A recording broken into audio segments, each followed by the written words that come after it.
Amados irmãos e irmãs, com muita alegria eu saúdo a todos vocês com a paz do Senhor. Eu sou o pastor Fábio Henrique, superintendente-geral da Escola Bíblica Dominical da Assembleia de Deus em Mossoró, no Rio Grande do Norte, e este é o programa EBD em Síntese.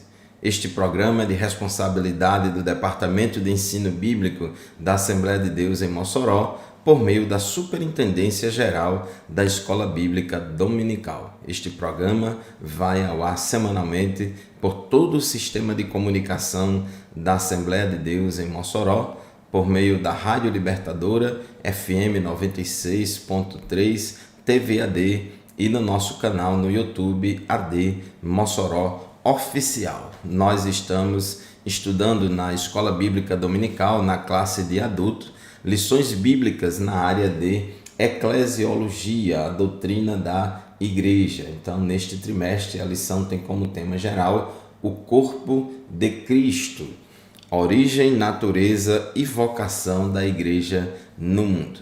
E estamos aqui para dar continuidade aos nossos estudos deste trimestre, estudando hoje a lição de número 5, que é a lição que será estudada em nossas classes da Escola Bíblica Dominical no dia 4 de fevereiro de 2024. O título da lição de hoje é A Missão da Igreja de Cristo. O texto áureo da nossa lição de hoje se encontra em Atos dos Apóstolos, capítulo 2, versículo 42, que diz assim: E perseveravam na doutrina dos apóstolos e na comunhão e no partir do pão e nas orações.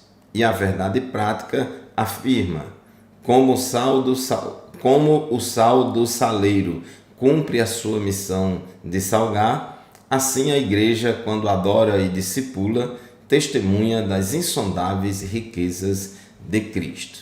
A leitura bíblica em classe da nossa lição de hoje se encontra em Marcos capítulo 16, versículos 14 a 20, e em Atos dos Apóstolos, capítulo 2, versículos 42 a 47.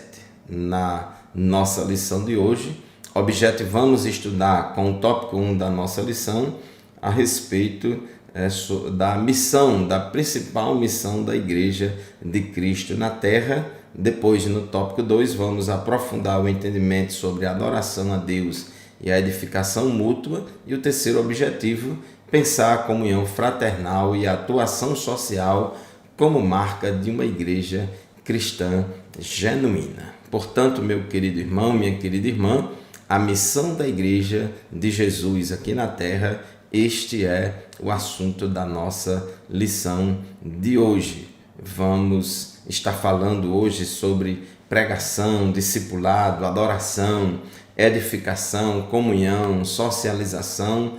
Porém, vamos ter cuidado em não fugir do tema da lição, porque a missão da igreja está definida na Bíblia Sagrada e nós não podemos ir além ou estar aquém da missão que Deus reservou para nós. Não devemos negligenciar a missão da igreja, as responsabilidades da igreja, porém, também não podemos desvirtuar a missão da igreja, achar que a missão da igreja é tudo. Se a igreja tem a missão de fazer tudo de bom aqui na terra, ela vai acabar não fazendo com excelência e com responsabilidade aquelas obras e tarefas que só a igreja tem condição de fazer. Então precisamos delimitar a missão da igreja com base nas Escrituras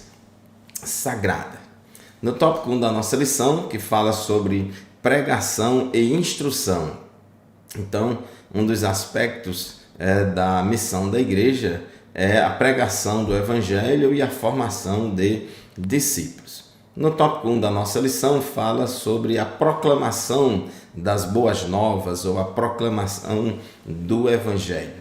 Essa missão é exercida por meio da pregação do Evangelho de Jesus Cristo. Paulo, falando aos Coríntios, em 1 aos Coríntios 1 e 21, ele diz que aprove a Deus salvar os crentes pela loucura da pregação. Então tem que ter a pregação, porque a fé vem pelo ouvir a palavra de Deus. Alguns crentes negligentes com a evangelização chegam a afirmar o importante é dar bom testemunho, porque uma vida de santidade, de bom testemunho é a maior pregação, e usam isso como desculpa para não falar o evangelho. Na verdade, o crente tem sim que dar bom testemunho, mas também tem que pregar o evangelho. Quando Jesus, após ressuscitar, Jesus ele comissionou os seus discípulos a pregar o evangelho.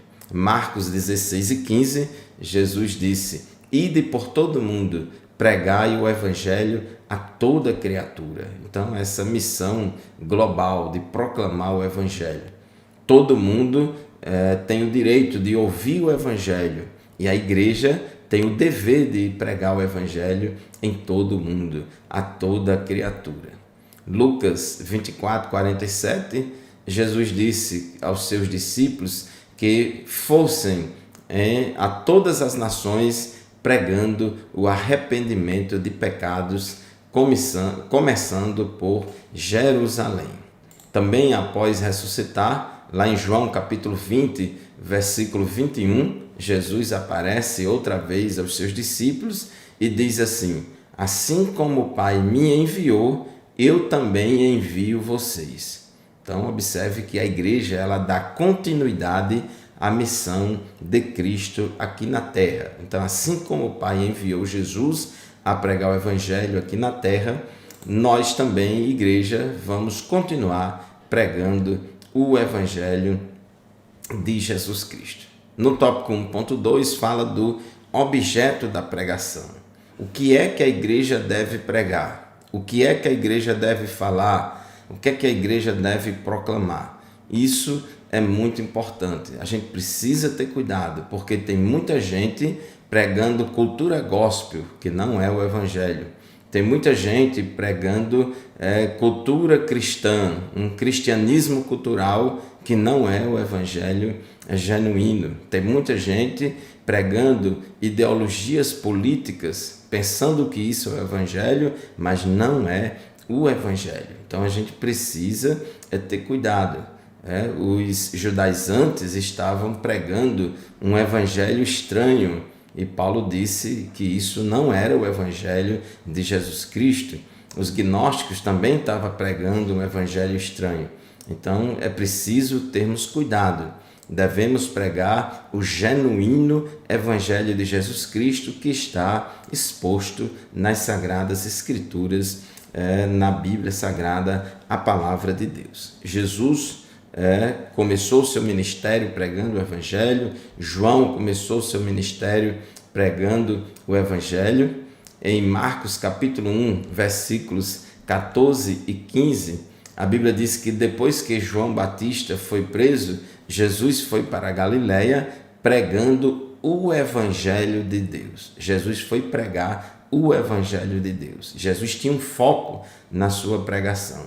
Ele sabia que lá em Israel havia muitas desigualdades sociais. Ele sabia que lá em Israel o povo estava vivendo em opressão, debaixo do jugo do Império Romano, debaixo de muitas injustiças. Jesus poderia muito bem ter concentrado a sua mensagem, a sua missão nessas áreas de justiça social. Porém, ele deu um foco à sua missão, que foi a pregação do Evangelho de Deus, e dizia, conforme Marcos 1:15, o tempo está cumprido e o reino de Deus está próximo.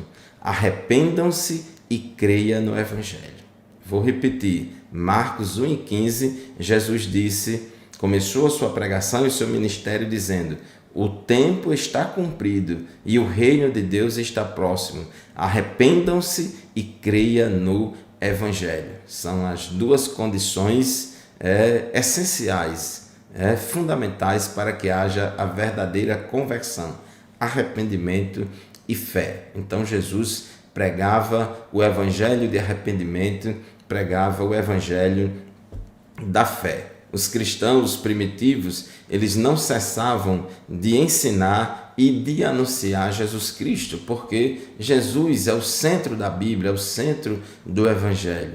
Atos 5:42, a Bíblia diz que todos os dias, no templo e de casa em casa, os discípulos não cessavam de ensinar e de pregar que Jesus é o Cristo. Jesus é o tema central do Evangelho, é o tema central da pregação. Então, pregar a Jesus Cristo não é pregar uma coisa ou pregar uma mensagem subjetiva, vazia, não. Pregar o Evangelho é proclamar ao mundo caído que Jesus está vivo e pronto para salvar. Filipe foi à cidade de Samaria, conforme Atos 8:5, ele foi à cidade de Samaria e ali ele anunciava a Cristo. Esta era a mensagem do Evangelho pregada por Filipe. Então, meu amado irmão, minha amada irmã, é fundamental que preguemos a palavra de Deus, que preguemos o arrependimento de pecados, a fé em Jesus Cristo como condição para salvação de todo e qualquer pecador. Chegamos ao final do primeiro bloco do programa EBD em Síntese de hoje. Vamos fazer o primeiro intervalo. Daqui a pouco a gente volta. Não saia daí, continue conosco. A paz do Senhor, meus irmãos, estamos de volta para o segundo bloco do programa EBD em Síntese de hoje. Estamos estudando a lição de número 5, lição esta que tem como título A Missão da Igreja do Mundo. Quero aqui mandar a paz do Senhor para todos os obreiros e obreiras da Escola Bíblica Dominical, professores, secretários, que se esforçam, superintendentes, que se esforçam, que se dedicam, que trabalham, que se esmeram no ensino da palavra de Deus para servir a igreja. Nós estávamos falando no bloco anterior que a missão da igreja tem a ver com a pregação do Evangelho genuíno de Jesus Cristo. E pregando o Evangelho com a mensagem de chamar o povo ao arrependimento de pecados e à fé em Cristo, o resultado disso vai ser a conversão de muitas pessoas. E essas pessoas, uma vez convertidas a Cristo em função da pregação do Evangelho, agora elas precisam ser discipuladas ou doutrinadas nos caminhos do Senhor. Porque o mesmo Jesus que disse, ide por todo mundo, pregai o Evangelho a toda criatura, ele disse também em Mateus 28, 19 e 20, portanto, ide, fazei discípulos de todas as nações. Como que se faz discípulos? O próprio Jesus ensinou no versículo seguinte, ensinando-os a guardar todas as coisas que vos tenho ordenado. Então, conforme diz o tópico 1.3 da nossa lição, temos que discipular os convertidos. Pregar e proclamar é levar a palavra de Deus aos que estão do lado de fora da igreja, enquanto discipular é instruir os que estão do lado de dentro. E esse discipulado é constante, durante toda a nossa vida aqui na igreja, nós vamos estar sendo discipulados. Então, não podemos entender o discipulado apenas como um curso de um trimestre, de 13 lições ou 26 lições, de um trimestre ou um ano ou 6 meses. O discipulado é constante e permanente, sempre o crente vai estar aprendendo uns com os outros e vai estar crescendo na graça e no conhecimento de nosso Senhor e Salvador Jesus Cristo. Jesus vem arrebatar para o céu uma igreja formada de discípulos. Nós não podemos ser apenas crentes, porque até os demônios são crentes e estremecem, como diz a Bíblia. Devemos ser discípulos de Cristo, aqueles que aprendem com Jesus e colocam em prática os ensinamentos de Jesus. Então, a grande comissão não inclui somente Marcos 16 e 15, de pregar o Evangelho a toda criatura, mas também inclui Mateus 28, 19 a 20, que fala do discipulado, do ensino para que o crente cresça em qualidade. Através da pregação do Evangelho, a igreja cresce em quantidade e através do discipulado, a igreja cresce em qualidade. A igreja não é formada apenas por crentes, diz aqui o nosso comentarista, mas a igreja é formada por discípulos. Alguém pode estar na igreja local sem, contudo, ser um discípulo. Então é preciso que formemos discípulos, que esses novos convertidos que são alcançados pela pregação do Evangelho sejam ensinados e discipulados. Portanto, meu querido irmão, fechando esse tópico 1 da nossa lição, a igreja fundada por Cristo tem o propósito de abençoar o mundo por meio da pregação do Evangelho e do discipulado em palavras e ações. O tópico 2 da nossa lição fala sobre adoração e edificação. A igreja é uma comunidade adoradora. No contexto bíblico, a adoração significa dar a glória que é devida somente a Deus. A Bíblia também já dizia, só ao Senhor teu Deus adorarás e só a Ele servirás, só a Ele prestarás culto. Então, dar a glória devida a Deus, tirar a atenção de nós mesmos para centrarmos unicamente no Senhor. A adoração tem a ver com o nosso serviço a Deus. Adoração não é algo que se faz apenas no momento do culto público ou privativamente. Algumas pessoas acham que a gente só adora a Deus naquele momento do louvor, naquele momento que estamos exaltando a Deus com palavras, enaltecendo o nome do Senhor. Mas, na verdade, a vida do crente tem que ser uma vida de adoração. Um estilo de vida, é muito mais do que isso. O crente adora a Deus constantemente, cotidianamente, toda hora, em todo momento. Então, a nossa vida deve ser uma vida de adoração, viver para Deus, se afastar do mundo e viver consagrado ao Senhor. Em Romanos capítulo 12, versículo 1, o apóstolo Paulo ele falou muito sobre esse aspecto. Ele diz: rogo-vos, pois, irmãos, pela compaixão de Deus, que se apresenteis os vossos corpos em sacrifício vivo, santo e agradável a Deus, que é o vosso culto racional. Então, quando o crente se entrega completamente a Deus, amando a Deus de todo o seu coração, de toda a sua alma, de todo o seu entendimento, de todas as suas forças, ele está vivendo uma vida de adoração. A palavra culto, nesse contexto de Romanos 12:1, quando fala de culto racional, ela traduz o termo grego latreia. O sentido desta palavra é de um serviço prestado a Deus de forma consciente e integral e constante. Não é algo pontual, é algo perene, permanente, é uma vida de serviço a Deus. Tópico 2.2 diz que a igreja também, além de ser uma comunidade adoradora, ela é uma comunidade edificadora. Uma comunidade edificadora. A igreja é uma comunidade, é um grupo de pessoas, é uma assembleia de pessoas que precisam crescer espiritualmente. É preciso, como diz a Bíblia, estimular uns aos outros ao amor e às boas obras. Então, o ato de viver em comunidade na igreja estimula o crente, e o crente estimula outros, Nós estimulamos uns aos outros a prática do amor e das boas obras. Então, é importante que haja crescimento espiritual. A Bíblia compara o novo convertido a um bebê espiritual. Ele nasceu de novo. E Pedro diz que, como menino novamente nascidos, devemos desejar o leite racional não falsificado para que por ele vades crescendo. Então, nós precisamos ter e sentir essa necessidade de crescimento, de se alimentar da palavra de Deus, de desenvolvimento espiritual. Nós não podemos ficar estagnados. E Deus ele provém para o crente na igreja muitas coisas e de muitas formas para que a gente cresça espiritualmente.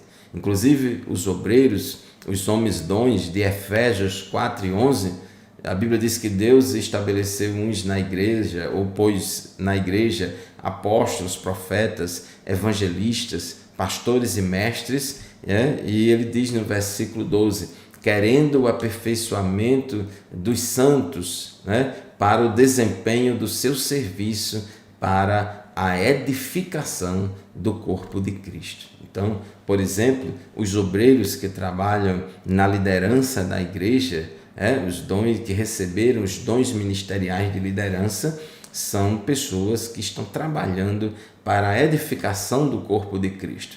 Nós, professores da escola dominical, superintendentes da escola dominical, juntamente com os mestres, pastores, evangelistas, profetas e apóstolos, estamos trabalhando, nosso ministério, trabalhando em prol da edificação do corpo de Cristo. A Bíblia tem uma preocupação muito grande de falar para nós sobre esse lado, a importância da edificação do corpo de Cristo.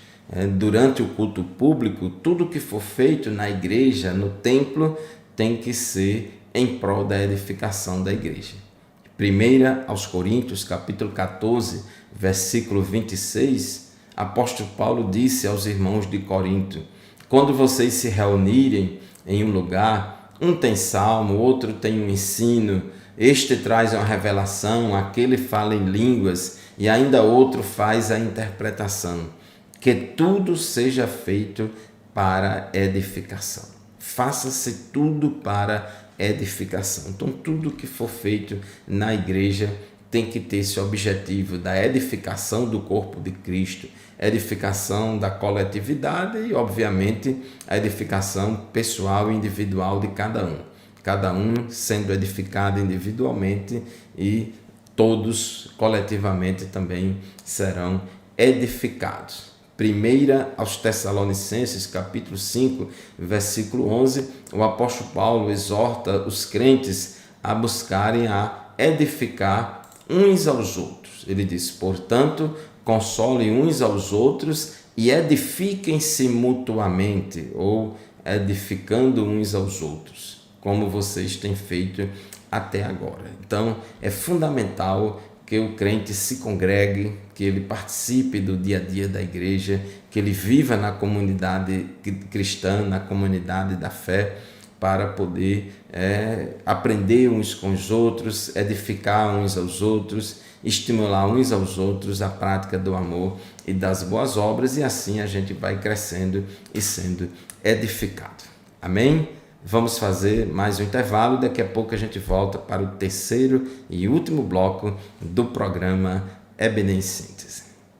Amém, meus irmãos, estamos de volta para o terceiro e último bloco do programa EBD em Síntese de hoje. Este programa vai ao ar na Rádio Libertadora todos os sábados das 8 às 9 da manhã. Rádio Libertadora FM 96.3. Também é transmitido no canal da Assembleia de Deus em Mossoró, AD Mossoró Oficial, nosso canal no YouTube, e também na TV AD, a TV local aqui da nossa cidade. Estamos estudando hoje a lição de número 5, que tem como título A Missão da Igreja de Cristo. A missão da Igreja de Cristo. Então já falamos sobre pregação, proclamação do Evangelho, discipulado, ensino, adoração, falamos sobre edificação, e o tópico 3 fala de comunhão e socialização. Em Atos dos Apóstolos, capítulo 2, versículo 42, a Bíblia diz que a igreja primitiva lá de Jerusalém, eles perseveravam ou continuavam firmemente na doutrina dos apóstolos, na comunhão, no partir do pão e nas orações. Então, um dos pilares da igreja primitiva estava na comunhão, ou, como diz a palavra grega, koinonia. E o seu sentido, o sentido desta palavra koinonia, ou comunhão, significa literalmente parceria, participação e comunhão espiritual. Então isso já pressupõe uma coletividade, isso já pressupõe uma vida em comum com outros crentes. Não existe igreja de uma pessoa. A igreja é uma assembleia, é uma reunião de pessoas. é uma comunidade. Então, se somos cristãos e andamos na luz do Evangelho, devemos viver em comunhão. 1 João capítulo 1, versículo 7, João disse: se andarmos na luz, como ele está na luz, mantemos comunhão uns com os outros, e o sangue de Jesus, seu Filho, nos purifica de todo pecado. Então, se andarmos na luz, como Deus está na luz, mantemos comunhão uns com os outros. Temos que manter comunhão uns com os outros. Vivermos, como diz o nosso comentarista no tópico 3.2, uma vida de unidade e fraternidade. A igreja é comparada a um corpo formado por diferentes membros, muitos membros diferentes uns dos outros, mas que esses membros todos estão interconectados, cada um cumprindo a sua função, que é de grande importância, e o todo, que é o corpo, funcionando perfeitamente. Então, a igreja do Novo Testamento se expressa por meio da unidade e fraternidade entre seus membros. Unidade na diversidade. Não significa que nós, como membros da igreja, somos todos iguais em todos os aspectos. Há diversidade de idade, diversidade de mentalidade, diversidade cultural, diversidade intelectual, diversidade de raças, enfim, há muitas diferenças sociais, econômicas e culturais entre as pessoas que compõem a membresia da igreja, mas todos nós estamos nivelados em Cristo. Todos nós somos servos de Cristo, somos servos de Deus, e o sangue de Jesus nos purifica de todo pecado. Então, mantemos a unidade apesar da diversidade. 1 João, capítulo 1, versículo 3, João disse: o que vimos e ouvimos, anunciamos também a vocês, para que também vocês tenham comunhão conosco. E a nossa comunhão é com o Pai e com o seu Filho Jesus Cristo. Então, João fala sobre essa importância de termos comunhão com Deus e comunhão com os irmãos.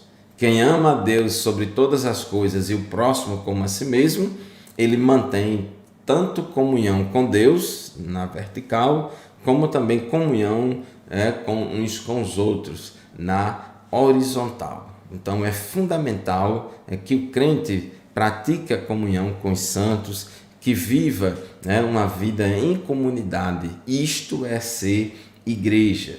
É fundamental isso. Na sua oração sacerdotal, lá no capítulo 17, versículo 3 do Evangelho segundo escreveu João, Jesus orou pela comunhão, pela união fraterna dos seus discípulos. Ele disse: a fim de que todos sejam um, ou para que todos sejam um.